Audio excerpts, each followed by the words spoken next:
जब भी कोई अपराध होता है तो हम क्या करते हैं, कंसर्न पुलिस स्टेशन जाते हैं, एक एफआईआर दर्ज कराते हैं और कहते हैं कि आरोपियों के खिलाफ कड़ी से कड़ी कार्रवाई होनी चाहिए। कहने में तो बहुत आसान है लेकिन ऐसा होता नहीं है, क्योंकि अगर आप कभी थाने में गए हो तो आपको पता होगा, एक तो वो थाने वाले कई घंटे बैठा के रखते हैं, बोलते हैं आज नहीं कल आओ, कल नहीं परसों आओ, और यही नहीं कई बार ये भी कहते हैं कि सर आपका ये मैटर तो उस थाने का, आप उस थाने में जाओ। यानी कुल मिला के कैसे आम जनता को परेशान किया जाए वो सारे हथकंडे अपना लेते हैं। हर केस में नहीं, लेकिन हाँ मोस्ट ऑफ द केसेस में, क्योंकि अक्सर देखा गया है कि पुलिस वाले जनरली एफआईआर दर्ज करने से बचते हैं। ऑब्वियस सी बात है, अगर एफआईआर दर्ज होगी तो उनको इन्वेस्टिगेशन करनी पड़ेगी, इन्वेस्टिगेशन करेंगे, बहुत सारी दिक्कतें हैं। मैं ये नहीं कह रहा हूँ कि सब केसेस में ऐसा होता है, लेकिन हाँ मोस्टली मैंने ऐसा देखा होता है, क्योंकि क्लाइंट्स भी आके ये बात कहते हैं कि सर हम गए लेकिन एफआईआर दर्ज नहीं हुई, और इसीलिए अगर आप देखेंगे तो मोस्टली आजकल मजिस्ट्रेट के डायरेक्शन पे एफआईआर दर्ज होती है। तो हम सोचते हैं कि ऐसे मामले में क्या किया जाए, क्या उस पुलिस वाले के खिलाफ कुछ एक्शन लिया जाए। अगर आपके साथ भी ऐसा हो रहा है और अगर आपको उस पुलिस वाले के खिलाफ एक्शन लेना है,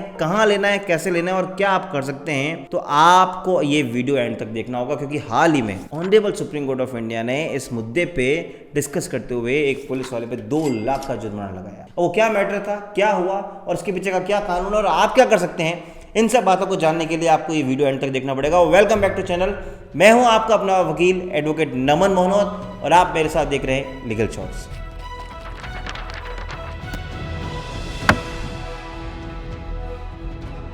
तो दोस्तों आज हम बात कर रहे हैं कि अगर एफआईआर पुलिस पर्सन दर्ज नहीं करें तो क्या कर सकते हैं। हम उस जजमेंट की बात कर रहे हैं जो हाल ही में सुप्रीम कोर्ट ऑफ इंडिया ने दिया है। पहले उस जजमेंट के फैक्ट्स के बारे में जान लेते हैं। पवल दसन वर्सेस स्टेट ऑफ तमिलनाडु, इस केस में क्या हुआ कि एक पर्सन के साथ कोई अपराध होता है। जब वो अपराध होता है तो वो अपने पेरेंट्स के साथ जाते हैं संबंधित पुलिस स्टेशन में, अपनी बात को सारी कहते हैं और कहते हैं कि सर इस पर एफआईआर दर्ज करें और जो आरोपी है उनके खिलाफ कड़ी से कड़ी कार्रवाई की जाए। अब वहां पे जो कांस्टेबल साहब बैठे होते हैं वो कहते हैं कि साहब ये तो आपका जो मैटर है वो तो अलग अलग जगह पे घटित हुआ है, हम कैसे एफआईआर दर्ज करें, मैं तो दर्ज नहीं करता। आप एक काम करें, शाम को हमारे इंस्पेक्टर साहब आएंगे तो आप उस समय आना और एफआईआर को दर्ज कराना। ठीक है साहब। ये बात सुन के वो पर्सन अपने पेरेंट्स के साथ वापस घर चले जाते हैं। शाम को 5 बजे वो वापस उस पुलिस स्टेशन में जाते हैं और कहते हैं कि साहब आपके इंस्पेक्टर साहब आए क्या, लेकिन वो नहीं आए होते। बहुत देर माथापूरी करने के बाद, बड़ी दिक्कतें झेलने के बाद जब वो पुलिस पर्सन आता है तो वो वहाँ पे जाके अपनी दरख्वास्त रखते हैं। वो कहते हैं कि सर इस तरीके से अपराध हुआ है, प्लीज़ एफआईआर दर्ज करें और कार्रवाई की जाए।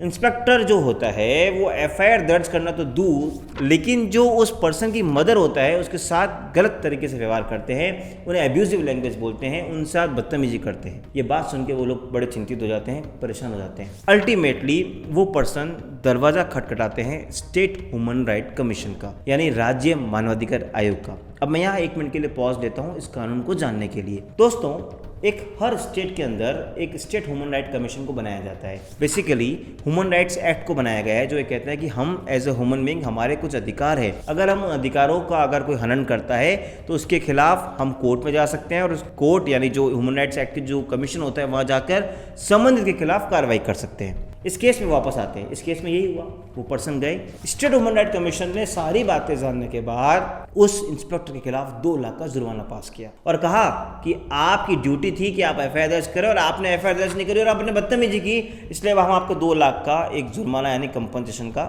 आपको ऑर्डर करते हैं। वो पुलिस पर्सन पहुंचते हैं हाई कोर्ट, हाई कोर्ट भी कोई रिलीफ नहीं देती। अल्टीमेटली वो आते हैं सुप्रीम कोर्ट। सुप्रीम कोर्ट आते हैं, वो कहते हैं कि सर हमने तो ऐसा कुछ किया नहीं, और एक उनका मेन आर्गुमेंट ये होता है कि सर ह्यूमन राइट एक अलग चीज़ है, अगर एफआईआर दर्ज नहीं करें तो आप बहुत सारी चीज़ें कर सकते हैं, लेकिन ह्यूमन राइट कमीशन में कैसे जाएंगे और ह्यूमन राइट्स का क्या ऐसा कनेक्शन है। सुप्रीम कोर्ट यहाँ पे पूरा वो लॉ डिस्कस करती है जो हमारे इस वीडियो के लिए बहुत ज़रूरी है। सुप्रीम कोर्ट ने कहा कि जब एक फरियादी अपनी बात को लेकर कोई पुलिस स्टेशन जाता है तो वो इस उम्मीद के साथ जाता है कि वो संबंधित थानाधिकारी उसकी बात सुनेगा। अगर उसको लगता है कि प्राइमा फेसी कोई कॉग्निजेबल ऑफेंस यानी संज्ञेय अपराध हुआ है तो उस एफआईआर को दर्ज करेगा और उस दर्ज करने के बाद कार्रवाई करेगा। ठीक है, दर्ज करने के बाद अगर उसको लगता है कि उसकी बात में सत्यता नहीं है तो वो क्लोजर रिपोर्ट यानी एफआईआर लगा सकता है, बट एटलीस्ट एफआईआर तो दर्ज की जाए। अगर वो एफआईआर दर्ज नहीं कर रहा है तो ये उसके पार्ट पे कमी है। वैसे तो भारत के क्रिमिनल कानून में इसके लिए भी सजा है कि अगर कोई पब्लिक सर्वेंट अगर आपकी बात को नहीं माने और अगर वो एफआईआर दर्ज नहीं करे तो उस थानाधिकारी के खिलाफ भी कंप्लेंट हो सकती है, वो एक अलग चैप्टर है। लेकिन उसको ये दर्ज करनी चाहिए थी। वैसे यहाँ पे कानून में आपको ये भी बता दूं कि अगर आपके पुलिस वाले एफआईआर दर्ज नहीं करें तो आपको जाना है संबंधित कमिश्नर के पास, और अगर कमिश्नर भी दर्ज नहीं करे तो 156(3) सीआरपीसी या 175 सब क्लॉज 3 बीएनएसएस में आप संबंधित मजिस्ट्रेट के पास भी जा सकते हैं और वहां अपने एफआईआर दर्ज करा सकते हैं। लेकिन अभी हम बात कर रहे हैं कि अगर दर्ज नहीं करे और अगर आपके साथ बदतमीजी करे तो आप क्या कर सकते हैं। तो सुप्रीम कोर्ट इस बात को जब डिस्कस करती है तो सुप्रीम कोर्ट ने कहा अगर वो एफआईआर दर्ज नहीं की तो ये आपके अधिकारों का हनन है, ये बेसिकली एक ह्यूमन राइट्स वायलेशन है। और इसलिए जो स्टेट ह्यूमन राइट कमीशन ने 2 लाख का जुर्माना लगाया बिल्कुल सही है, क्योंकि जब भी कोई पर्सन अगर पुलिस थाने जाता है अपनी दरख्वास्त लेकर और उससे कोई अगर अपराध घटित होना पाया जाता है तो पुलिस वालों की ड्यूटी है वो उस एफआईआर को दर्ज करें।